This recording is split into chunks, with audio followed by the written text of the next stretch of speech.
News, my lovely, wonderful people, is happening. Not be smarty they go on so as me and you they talk and so not be smarting. They say if Tinubu is not disqualified by the courts, he said forget about justice ever happening in this country ever again.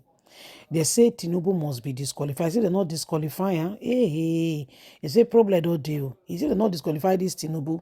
The problem we don't enter this country, say no go fee, two people no fee wait for him. They say if they're dear, say they're not disqualified Tinubu. Only now they talk say wahala go day. Say because they don't feel continue with this kind of thing over and over again. Please don't forget to give us a thumbs up, like us, share, subscribe. Let's get all the details. I have carefully looked at the petition that the elder party, and I've seen that there are all kinds of words going on. I've carefully looked at the petition of APN versus Tinubu Shetima, APC, and INEC, and all I can say is that it appears too muddled up, but it carries the strongest virtue against Tinubu Shetima, APC, and INEC.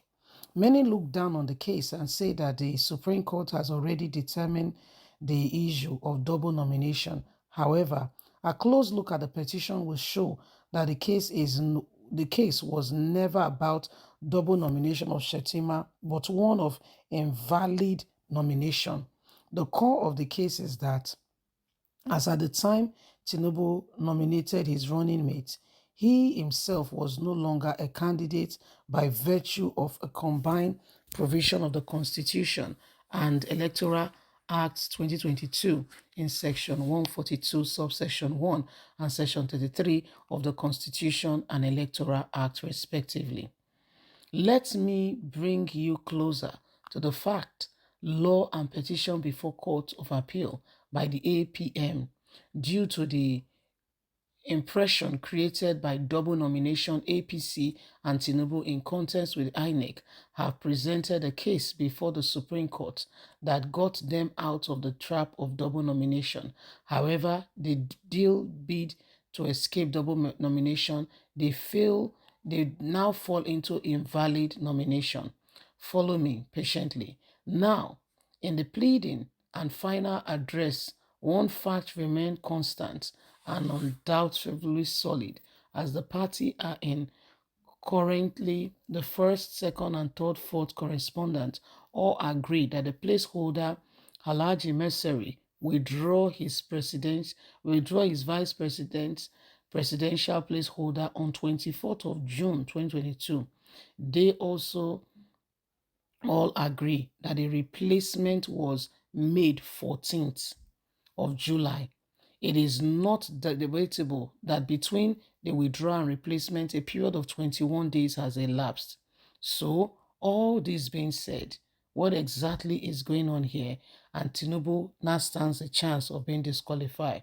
Now, Section 142, subsection 1 of the 1999 Constitution as amended, provide that presidential candidate is not qualified if he has not nominated another person to run with him or her as vice president. So, without a vice president, a presidential candidate duly selected by the presidential candidate, ticket is useless.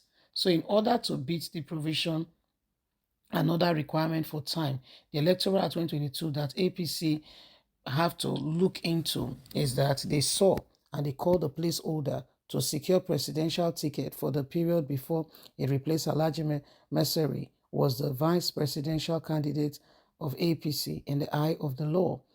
This was why he has also explored the provision of Electoral Act 2022 to withdraw his vice presidential candidate on the 24th of June.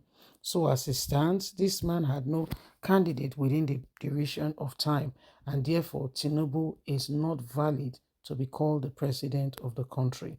So you don't hear them. They say from double nomination now to non-valid candidates. They say from double, so they say Tinubu not get say for the matter.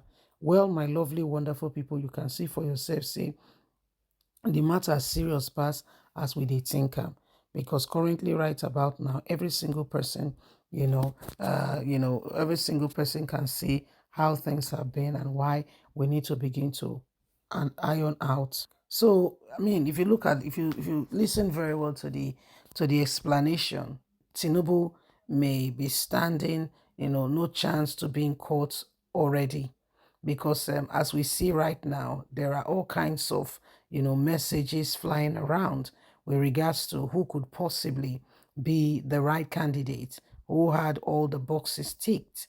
Because right now we can see that there is really no reason why Tinubu should still have to be in that in the race with him not meeting up to the minimum requirements. There is a number of days within which you must have your candidate, and he feels very strongly that he did not have the candidate that should stand with him. Hence, they say, he was disqualified. So looking at everything, we can see that, everything now lines up, and Tinubu may have missed out, in the position or opportunity for him to ever have, that which he should have had, the opportunity of contesting and actually winning an election.